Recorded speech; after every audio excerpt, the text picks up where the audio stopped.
आज चुनाव आयोग के द्वारा 3:30 बजे झारखंड, महाराष्ट्र और बिहार में 4 सीटों पर उपचुनाव की घोषणा होनी है। उससे पहले बिहार के मुख्यमंत्री नीतीश कुमार,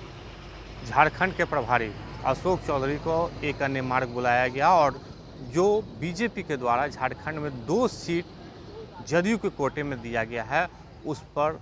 विचार विमर्श चल रहा है। फीडबैक लिया जा रहा है कि ये 2 सीट झारखंड में कौन कौन सीट पे जदयू चुनाव लड़ेगी और कौन से प्रत्याशी होंगे। उसको लेके नीतीश कुमार ने अशोक चौधरी जो ग्रामीण कार्य मंत्री हैं, उनको एक अन्य मार्ग बुला लिया गया है और लगभग अभी से 2 मिनट पहले अशोक चौधरी यहाँ पर घुसे हैं और नीतीश कुमार से बात विचार चल रहा है कि जो झारखंड में एनडीए गठबंधन में जो 2 सीट मिला है, वो कहाँ पर हमको चुनाव लड़ना है और कौन से प्रत्याशी होंगे, उसका निष्कर्ष निकालने के लिए अशोक चौधरी को यहाँ पर बुलाया गया है। और ख़ास तौर पर हम ये कह सकते हैं कि जो झारखंड में एनडीए गठबंधन है, फिलहाल बिहार से जो जदयू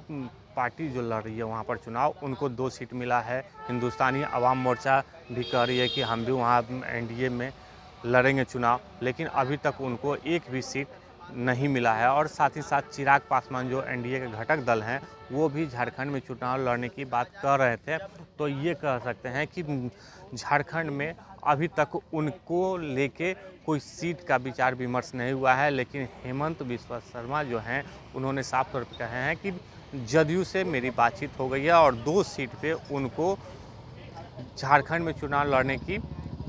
बात कही गई है। और लेकिन अभी लोजपा रामविलास यानी चिराग पासवान की पार्टी से अभी बातचीत नहीं हुई, बातचीत चल रही है, लेकिन कब तक उनको सीटें की घोषणा करनी है, ये देखने वाली बात होगी। लेकिन आज सबसे पहले हम ये कह सकते हैं कि निर्वाचन आयोग के द्वारा आज 3:30 बजे ये क्लियर कर दिया जाएगा कि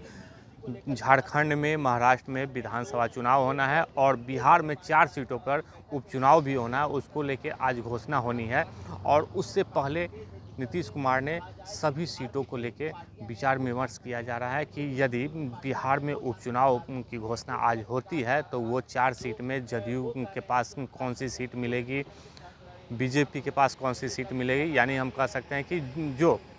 बिहार में उपचुनाव की बात कर सकते हैं तो एक सीट पे जीतनराम मांझी थे और दूसरे सीट पे सुरेंद्र यादव जो आरजेडी से थे,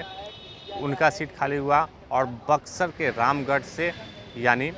सुधाकर सिंह जो सांसद बन गए हैं वो, और तरारी सीट जो बिहार में उपचुनाव होना है, इसको लेके विचार विमर्श चलना है। और ये कह सकते हैं कि यदि बिहार में उपचुनाव की घोषणा होनी है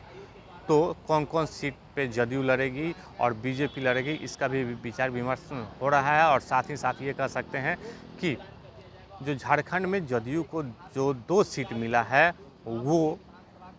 कौन कौन सीट पे चुनाव लड़ना है और कौन से प्रत्याशी होंगे, जिसको लेके झारखंड के प्रभारी अशोक चौधरी को बुलाया गया है। और फिलहाल अभी लगभग आधे घंटे से ये बैठक चल रही है और अशोक चौधरी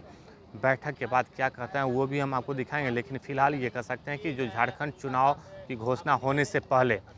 नीतीश कुमार के द्वारा क्या निर्देश दिया जाता है, जो झारखंड के प्रभारी अशोक चौधरी उनको,